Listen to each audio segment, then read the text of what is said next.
খেজুর গাছ সুমিষ্ট রস দেয়। রস থেকে তৈরি হয় বিভিন্ন প্রকারের গুড়, যার স্বাদ এবং ঘ্রাণ আলাদা। পুরো শীত মৌসুমে চলতে থাকে রকমারি পিঠাপুলি পায়েস খাওয়ার ধুম।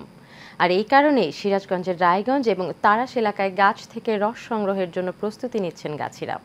চলনবিল প্রতিনিধি মোহাম্মদ শামীম উদ্দিন খানের তথ্য এবং চিত্রে বিস্তারিত জানাচ্ছেন আরফ ইসলাম হিমু। শীতের আগমনী বার্তা নিয়ে এরই মধ্যে উত্তর জনপদে শীতের আমেজ অনুভূত হচ্ছে।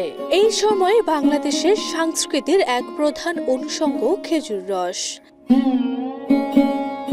প্রতি বছরই বাণিজ্যিকভাবে সিরাজগঞ্জের তারাস উপজেলার বিভিন্ন গ্রামে খেজুর রস সংগ্রহে ব্যস্ত সময় পার করেন গাছিরা।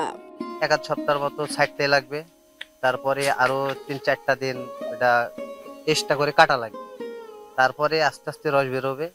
এই মোটামুটি 10-15 দিন লেগে যাবে আমাদের এই বাজারে সেল করতে। আর কি 3 মাস 3.5 মাস এই খেজুরের গাছের ব্যবসা করি, নিজেই গাছ সাফ করি, নিজেই হাঁড়ি লাগা, নিজেই গুড় তৈরি করি, আমরা বাজারে গুড়টা বিক্রি করি। এদিকে দাম বেশি পাবার আশায় আগাম গাছ কাটছেন গাছিরা। সপ্তাহ খানেক পরে নোলন স্থাপনের মাধ্যমে শুরু হবে সুস্বাদু খেজুর রস সংগ্রহের কাজ। তবে জ্বালানি হিসেবে ব্যবহার, নতুন করে চারা রোপণ না করা সহ বিভিন্ন কারণে কমে গেছে খেজুর গাছ। অনেকদিন হলো আমরা এই গুড়গুলো খাই বা ব্যবহার করি, এরা বাজারে বিক্রি করে, বাজারেও কিনতে পাই, মোটামুটি ভালো। গাছ ছাঁটাই করার পরে ওরা খেজুর রস সংগ্রহ করে সেই রস দিয়ে গুড় বানায় এবং সেই গুড় আমরা খেয়ে থাকি, খুব ভালো।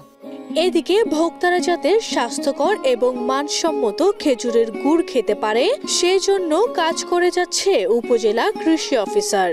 আমরা সবসময় গাছীদের পরামর্শ দিই তারা যেন স্বাস্থ্যসম্মত উপায়ে খেজুর গুড় তৈরি করে। সেই সাথে যারা আমাদের স্থানীয় কৃষক আছে তাদেরকে আমরা পরামর্শ দিই যে তারা যেন শুধু মৌসুম না, সারা বছর যেন গাছের যত্ন নেয়। আর একটা জিনিস আমরা কৃষককে সচেতন করতেছি, কেউ যেন কাঁচা খেজুর রস না খায়। আপনি জানেন যে নিপা ভাইরাস একটি প্রাণঘাতী ভাইরাস, এই জন্য আমরা একটা স্বাস্থ্যসম্মত খেজুর গুড় উৎপাদনের পাশাপাশি এটা প্রচারণা চালাচ্ছি যাতে কেউ কাঁচা খেজুর রস না খায়।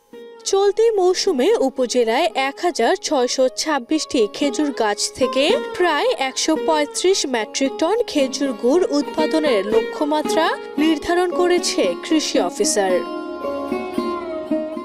আরফ ইসলাম হিমু, এশিয়ান টেলিভিশন।